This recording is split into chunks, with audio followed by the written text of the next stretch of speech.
What's up, my PT peeps? One Eye Bri back to talk about Star Wars Rogue One review and discussion. We're not going to talk about spoilers. We're just going to talk about the movie a little bit. I'm not trying to give too much away, really anything away, but general spoiler warning about the show, and here we go. So I think it's a good movie. It's not the best Star Wars movie ever, but it is a nice, good quality Star Wars movie that connects the original series to the prequels. Now, there is no Star Wars scroll, the infamous episode whatever, the name of the movie, and then it scrolls up the plot of the movie. They don't have that here, which we've come to know of Star Wars. It's just not in this movie, so don't expect to see that. Here's a nice breakdown of the Star Wars universe, which I think was pretty cool.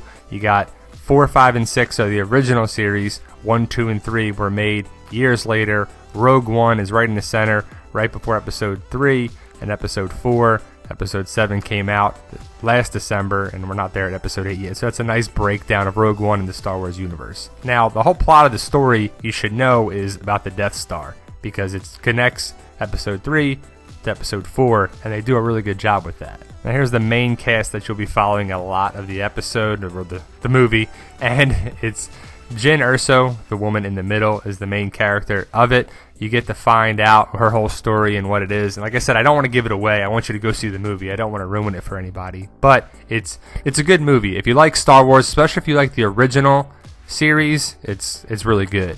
Donnie Yen is my favorite character. I liked him, what he had to do throughout there, his kind of role of the voyage and everything as well. We got Forrest Whitaker's character. He's a pretty big part. You know, nothing too crazy over the top, but I like his outfit. I like the character. I like his kind of setup and the way he looks. The secondary characters are what make it for me. You know, C-3PO, R2-D2 in the original series.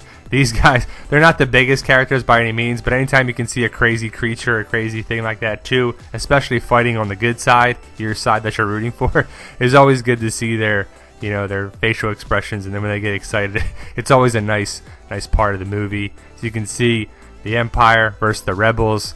Darth Vader is in it. You know, it's kind of cool the way you see the connections of the original series, and that's the simple formula for success. You see the younger cast members of the original series, especially A New Hope, because they're bridging the gap from Episode 3 to Episode 4. Now, I like the droid that's with them. K2SO is basically a funny droid like C-3PO and brings a lot to the movie as well.